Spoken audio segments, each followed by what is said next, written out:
here's something a bit light, not a big old story or anything, just a little bit of highlighting the pro-res exploits of certain wrestlers that you don't always see talked about. A more chilled sort of video. We're going back to that most familiar of stomping grounds, Kins Road era All Japan, and I fancy doing a couple of vids on some foreign talents. Not necessarily the most successful ones as far as pro-res goes, but curious nonetheless. There's a couple of themes here, but for this first quartet I've gone with 4 guys who have pretty strong connections to the land of the extreme. Good old ECW. It's a pretty nice mix actually. For 2 of these guys, their brief All Japan appearances represent a before they were famous moment, a chance to see them before they really landed on their legendary gimmicks. There's another guy who appeared in All Japan before and after catching fire in the States, and lastly someone else who was already pretty well known to Japanese audiences. It's a nice set, and we may even see some decent pro-graps along the way. And so, let's get on. Let's start with the before they were famous guys. Up first? Well, there's no one who defines ECW more than Tommy Dreamer, is there? He's the innovator of violence. He was there from the beginning right to the very end, and even to this day everything about Tommy Dreamer involves keeping that hardcore flame going, swinging kendo sticks about, bleeding all over the shop and so on. It's already kind of curious to see him back in the early Eastern Championship days, all stars, sequins and suspenders, duking it out on his debut against a similarly odd-looking Tasmaniac in 1993. But it is perhaps stranger still to see him rocking that look in 1995 for All Japan Pro Wrestling, where he appeared on a single tour, the New Year Giant Series in January. No goatee? Red pants? A frickin' robe? It's all very uncanny valley, especially when you consider that Dreamer was already very much at it on ECW Hardcore TV by this point, settling into the role that he's most comfortable in and, indeed, has played for over 30 years. Considering that Dreamer was only on the one tour and his matches were all on the lower card, we don't have a lot of TV footage of him in action. He appears on TV twice. First, he was in the traditional annual Battle Royal on 2nd of January. This is a little exhibition that All Japan would always run on the first show of the year at Korakuen Hall, not exactly an event of Royal Rumble stature or anything, and the rules are that opponents are pinned rather than thrown over the top rope. The Battle Royal itself was won by Steve Williams, pinning Misawa last, and as for Dreamer, well, I didn't see anything of him until he got eliminated in around the middle of the 12-minute bout. The other time we get to see him is on January 19th at the Osaka Prefectural Gymnasium in a singles match against Akira Taue. It's a pretty strong opponent, so let's look into it. After a bit of collar and elbow stalemate action, headlocks and the like, Dreamer dodges a boot and throws a, well, rather weak dropkick to send Taue outside. Another one, and we do get some action on the floor, a guardrail whip in the main, kind of tame by Dreamer standards.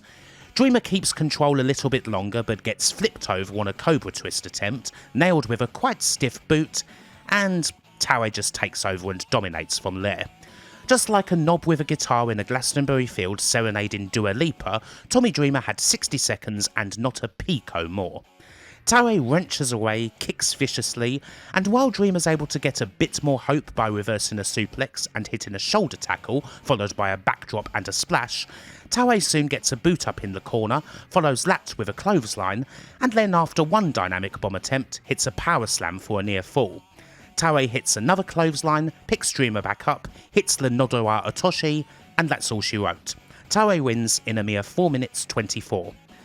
Honestly, yeah, this match was the shits. Taue clearly has no interest in this bout at all and puts in virtually no effort, while Dreamer doesn't really feel comfortable here. A lot of what he threw was incredibly weak by his standards, kinda like he was afraid of hurting Taue.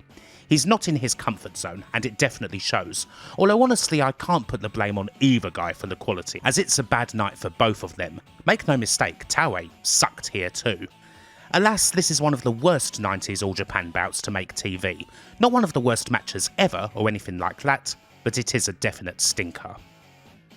Outside of TV appearances, Dreamer's tour was mostly spent taking part in an All-Asia Tag Title League, where he and Johnny Smith managed to accrue 6 points, and his tour ended back at Korakuen, tagging with Stan Hansen against Abdullah the Butcher and Giant Kimala, the second one, not Jim Harris, in a match that went all of 3.5 minutes.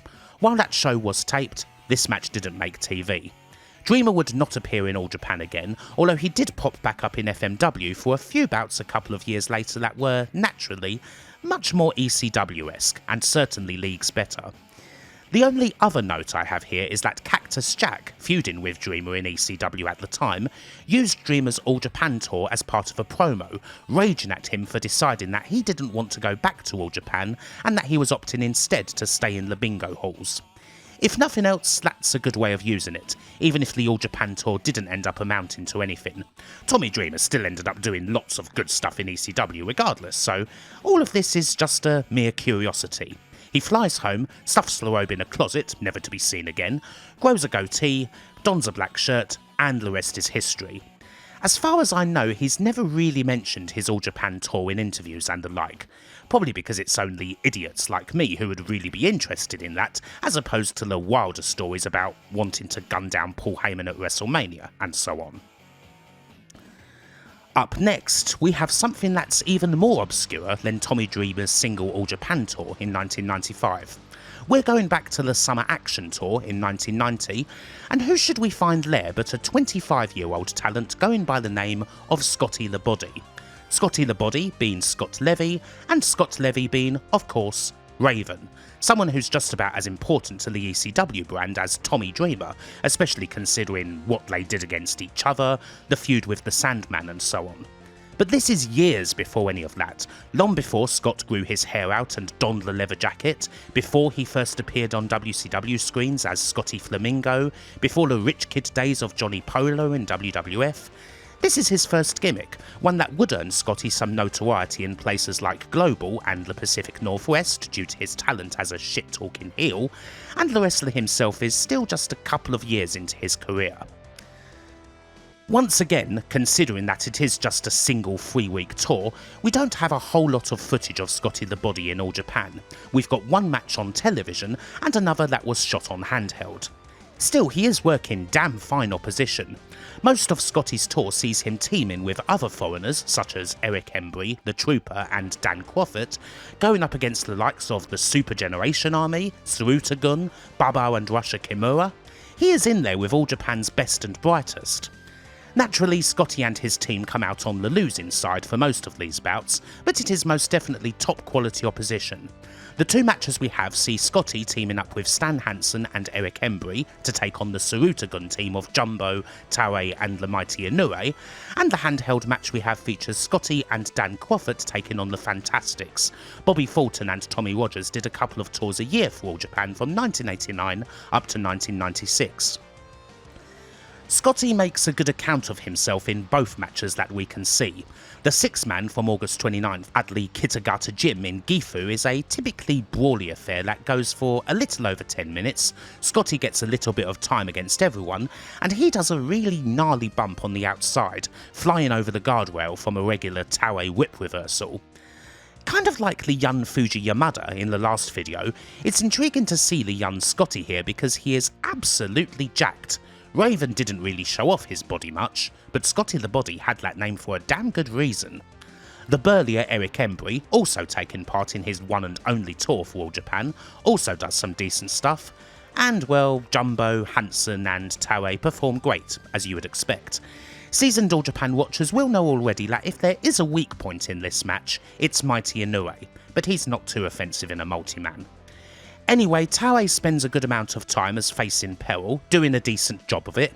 Eventually he gets out and finally, just while the whole thing falls into chaos, he gets the pin on Embry with a Samoan drop. A perfectly okay little 6-man. The tag match against the Fantastics is better, mind you.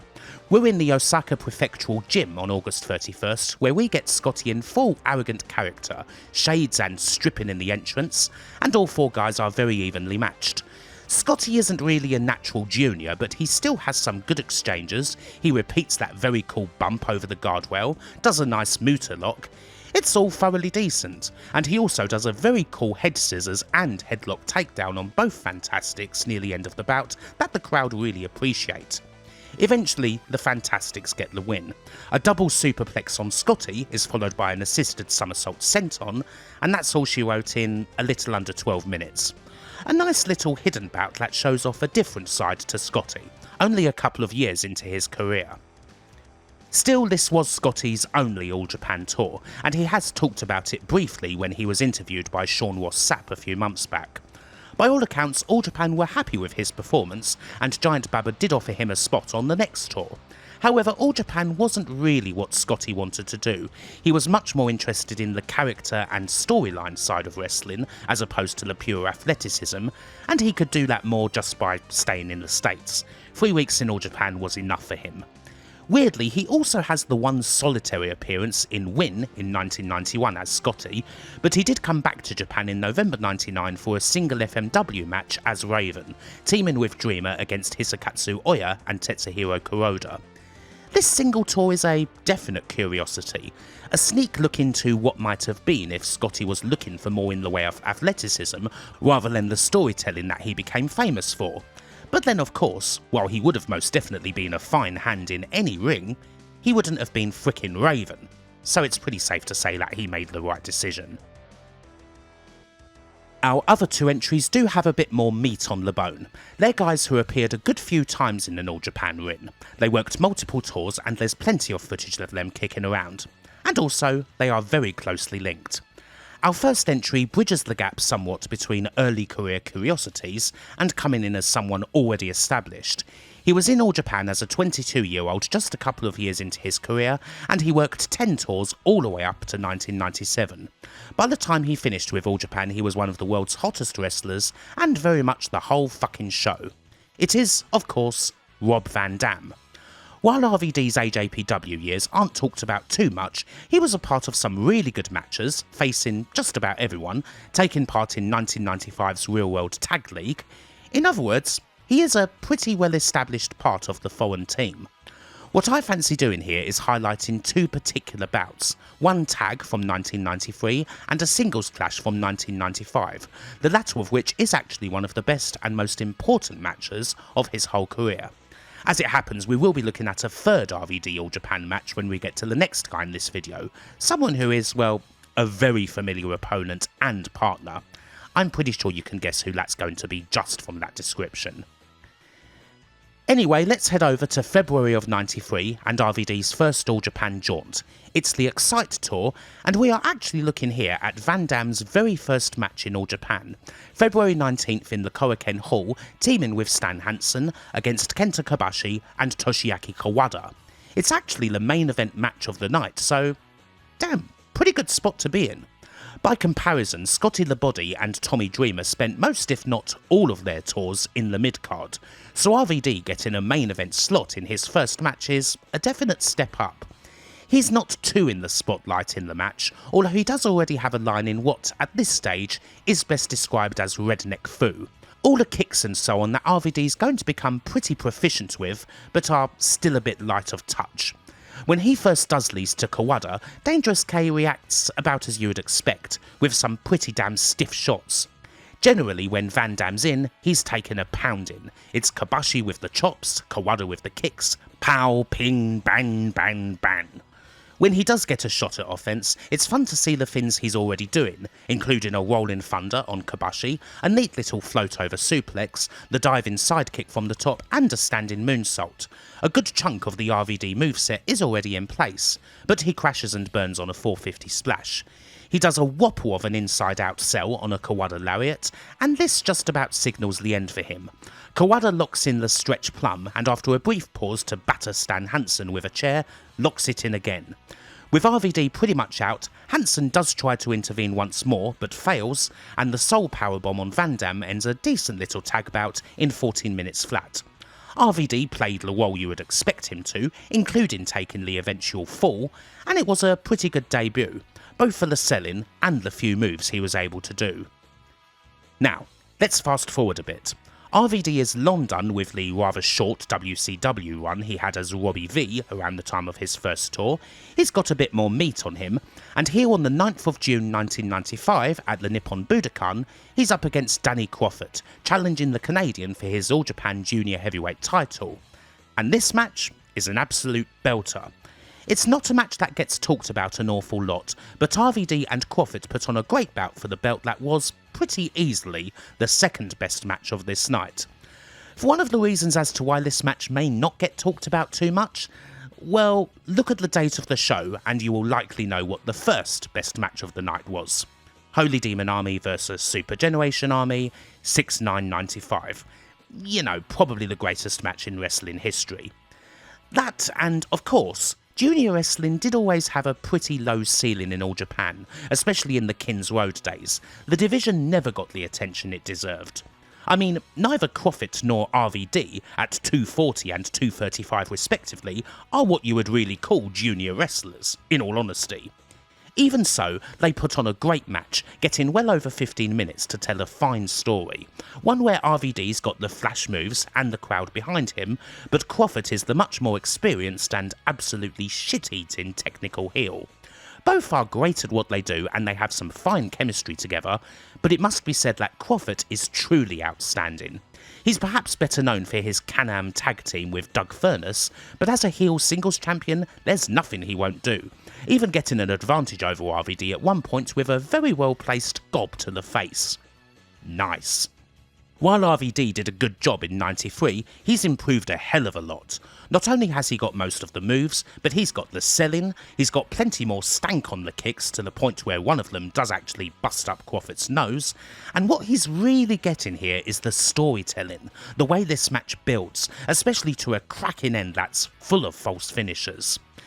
Eventually, it's the champ who wins the day, a whopper of an inverted superplex getting the free count for Crawford in 17 minutes 10, after even his main finishing Tiger Driver couldn't get the job done, and the crowd absolutely loved every bit of it. They were going wild in the final third with the foot stomping. The match got good ratings everywhere, and hell, on most other cards it would have most definitely stolen the show. This is absolutely a match you should watch, it must be said. Rob Van Dam has talked a good bit about his time in All Japan. In fact, he feels that his time in All Japan doesn't really get talked about enough in terms of his career, where there always seems to be a bit of a gap between his early days in Michigan and his arrival in ECW. You have to remember that these two All Japan matches happened before then. RVD didn't get to ECW until the start of 1996. And why did he hit the ground running there? Well, because of the time he spent with All Japan as his home court. The match with Crawford especially is one he's highlighted as very important to his whole career. He said that it was easily the best match he'd been involved in up to that point. RVD and Crawford got on very well. This was RVD's first really sizable singles match in All Japan, and Crawford basically said to RVD that he was going to give him everything and he was going to teach him a hell of a lot about matchcraft. And that's exactly what happened. To paraphrase it, RVD felt that before the match with Crawford, he was mainly just out there throwing moves with little rhyme or reason about them.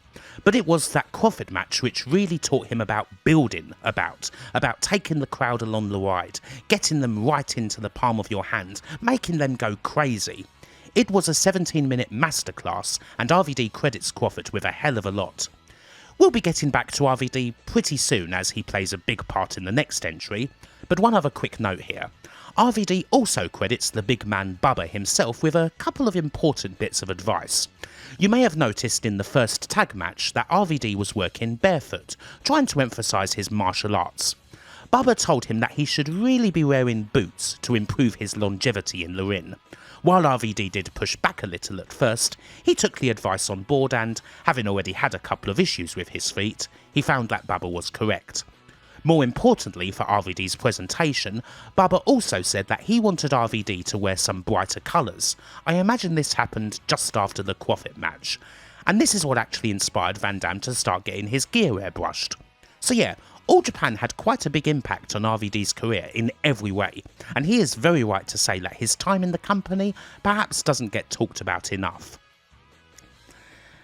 As you might have guessed, the final person we're covering is the great, the legendary, the homicidal, the suicidal, the genocidal Amish Roadkill. No, that's not right. It is, of course, Sabu.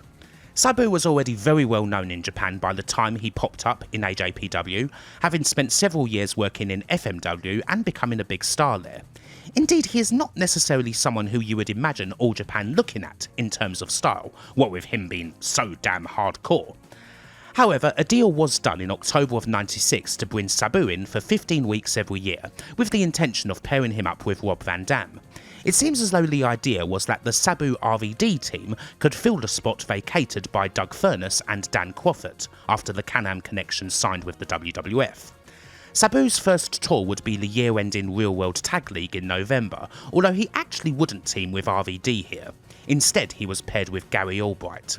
There was a fair bit of wonder about just how well Sabu would fit in at All Japan, seeing as the style of the company is so utterly different to how the man wrestled. Would All Japan let Sabu be Sabu? In the end, they did. While there was apparently a bit of disquiet about the big table spots and whatnot that Sabu was known for, Baba said that Sabu had his approval to do his spots, and that was the end of that. With all that settled, there are a few Sabu All Japan matches kicking around. He ended up working 2 more tours in 1997, later coming back to work a tour in 2000 and 2 tours in 2001. 2 matches from the '96 Tag League made All Japan TV, one against Stan Hansen and Takeo Omori, and another against Kenta Kobashi and The Patriot, the latter being the only time that Sabu and Kobashi shared a ring. Both matches are cut up a bit for TV, but we get a decent chunk of action. The Hansen-Omori bout is, it's okay, I suppose. Any question of Sabu not doing his spots is quickly answered. His first major act in the bout is to bring a chair to the ring, set it up, and perform Air Sabu on Hansen. Hansen is mostly brawling around as usual, Albright is an offensive machine with his suplexes, and Omori still had a lot of potential at this stage. He certainly sells an Albright German suplex like hell, although I suppose that comes naturally when you're dropped on your head in such a manner. Omori is actually the guy to bring a table into play, Hansen running Albright into it on the outside, and Albright actually does quite a bit of selling until Sabu gets back in.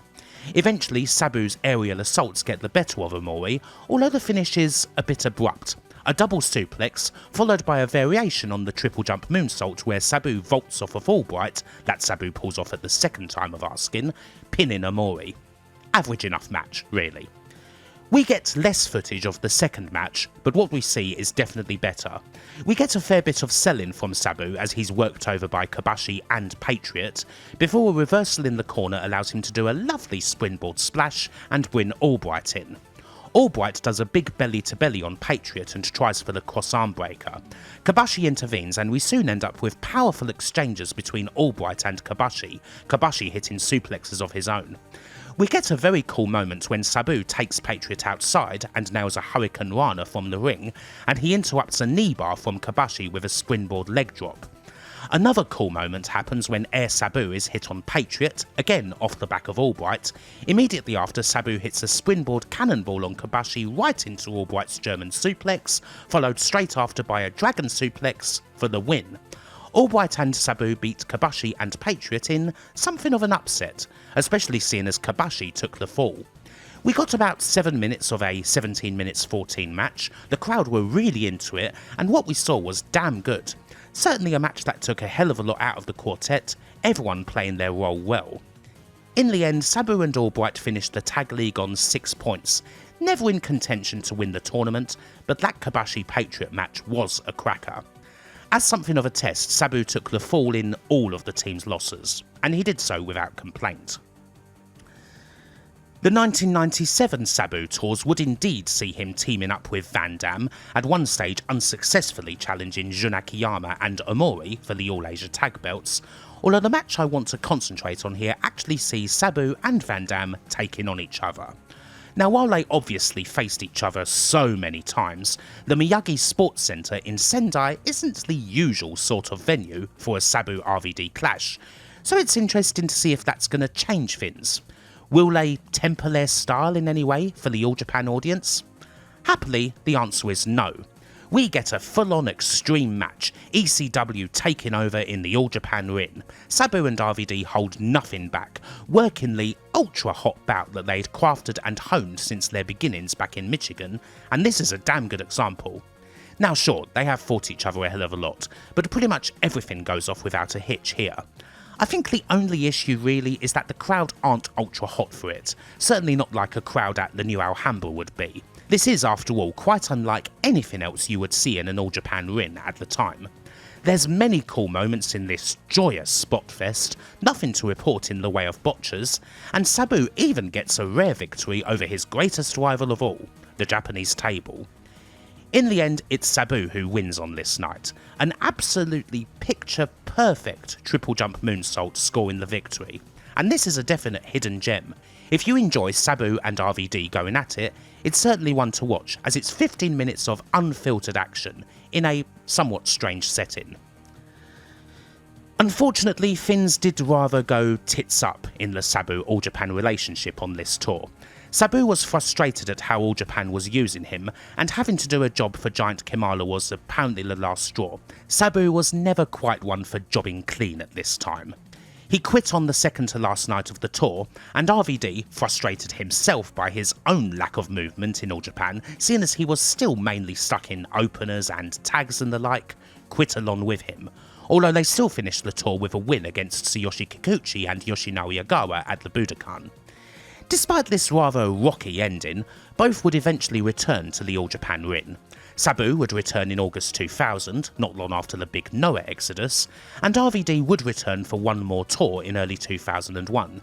The two would also face each other on that tour, although Sabu was carrying a legit injury, so the match wasn't really on the level of their 1997 All Japan one. Oddly, despite the weakened state of All Japan, there wasn't a whole lot of hype for their returns. They were both largely still working on the lower part of the card, perhaps showing that some ill feelings over Sabu and RVD's initial departure remained. Any chance of RVD returning for another tour ended when he started talking turkey with the WWF, and Sabu wrapped up with All Japan in June, his last match there being a dream bout against Abdullah the Butcher. Sabu's All Japan action is certainly an oddity, even odder perhaps than a goatee-less Tommy Dreamer, and there is most definitely a sense of a square peg trying to fit into a round hole. Still, it does have its moments, even if the best moment involves two guys who know each other like the back of their hands, working what was, at the time, one of the hottest matches on the planet. It could have perhaps gone another way, a very faint chance that the crowd could have really taken to Sabu, and he could have been some sort of intelligent monster, Brody-type phenom, but really Sabu and indeed RVD both faced a very typical problem in All Japan regardless of their styles, in that they simply weren't seen as big enough, and that was always going to hold them back. Unfair? Yes, especially if you consider that they're both actually about the same height and weight as Toshiaki Kawada. But if you're seen as a junior, then that's kinda Latin 90s All Japan, and you're going to have a pretty low ceiling, because the company doesn't give a crap about junior action beyond it filling out the lower card. If All Japan was more like what Noah ended up being, where Van Dam did actually make a couple of appearances many years later, in 2022, well, things may have been different. And with that, we are about finished looking at this extreme quartet and their time in All Japan. It's been a cool little journey into some pretty deep cuts from the Kings Road days, and it's certainly given me some fine bouts to watch. Therefore, I can't really complain. Hopefully you've enjoyed this video, and until the next time, bye for now.